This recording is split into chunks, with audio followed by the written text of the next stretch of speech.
So the next thing is thinking about workload. So what is your workload? How are you going to manage your horse going into a competition? And you need to be again a bit smart with these older horses to ensure that you have a horse and you have longevity, because they've only got a certain number of strides before we sort of get issues, and at some point then you have to drop them down a level again, and that can be frustrating. So each horse is an individual. I'm a big believer exercise is good for horses. So some of these older horses actually benefit from five days a week work to keep them moving. We're lucky in Australia. Most of our horses are managed outside, so they're not standing in boxes like in Europe. So that's really beneficial, and that can really help. The movement's really good. But you need to sort of work out the plan. I'm a great believer in writing things down and working out your plan heading into a competition. So you say you're competing Saturday, Sunday, you want to get the thing there. You're probably going to, realistically, whether it's your show jumping or your eventing or your dressage, you're going to have a lesson the week leading up. Ideally, that shouldn't be too close. So you want to be able to maybe have it on the Tuesday or the Wednesday.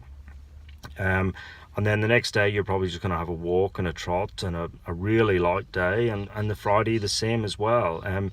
It's all about trying to get the horses into the competition as the best possible shape you can. In racing, we sort of, and I come back a little bit to racing because we sort of see a lot of that in the management, that it's sometimes better to have a horse 90% fit and 100% happy than 100% fit and usually they're only about 80% happy. So if you can just keep them moving, often they don't get above themselves and they can be managed a little bit easier heading into competition. So that's really important, and that is something I'm well aware of, that you have to manage those horses so that they're rideable.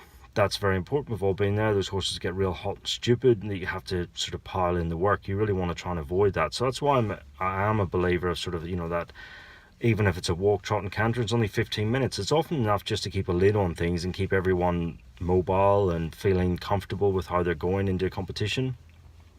And then if you can sort of manage them in, and you can manage the competition schedule, and that'll work well. So I think that's a big help to do that there with those horses.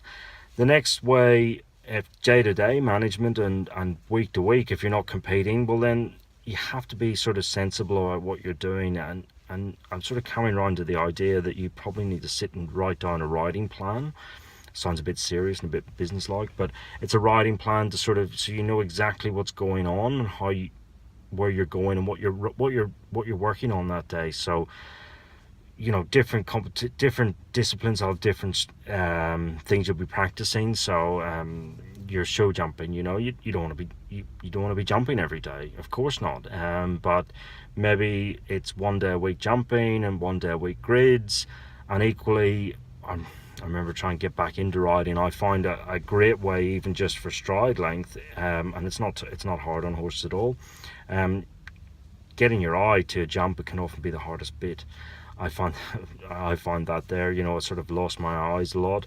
And so even pulls on the ground around the arena can still allow you as a rider to practice getting to the bottom of the fence and getting the right stride, and equally lengthening and shortening without actually leaving the ground. The horse, you're not putting excessive pressure on the horse riding that there. And it's the same in dressage, your walk, trot and canter, just get that correct and get that proper, and ride a pre-novice level, a prelim level. So those are all things you can do without even getting into the management and the veterinary management, drugs wise and stuff like that there, because each horse will be individual. And then you consider what preventative treatment or what management treatment. And I think when you're using your pentazans and your hyaluronic acids for these older horses, you're not really preventative, you're actually managing the condition. So you've got to sort of manage what you've got going on and consider where you're going. So yeah, look up.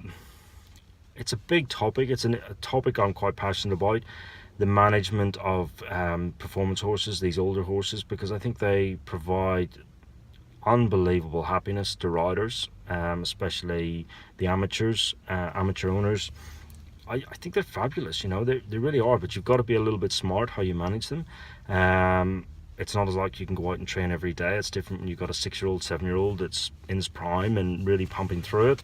You have to think at a different level and sort of manage them on a different level. So it is something that I think they're great for the sport. Absolutely fabulous. A good schoolmaster is absolutely priceless.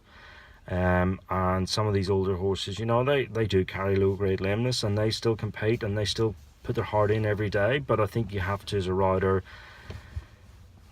manage that so you don't turn them sour. So, you know, backing off the work and really thinking about it. You know, you're still riding every day, but you're actually just thinking about what you're doing. So, you know, breaking down the movements. What are you working on? Where's the weakness? Where can you improve the your training, basically, rather than the horses, just to make everything work. So, interesting topic. Really interested in anyone's thoughts on this. I will try and cover joint products.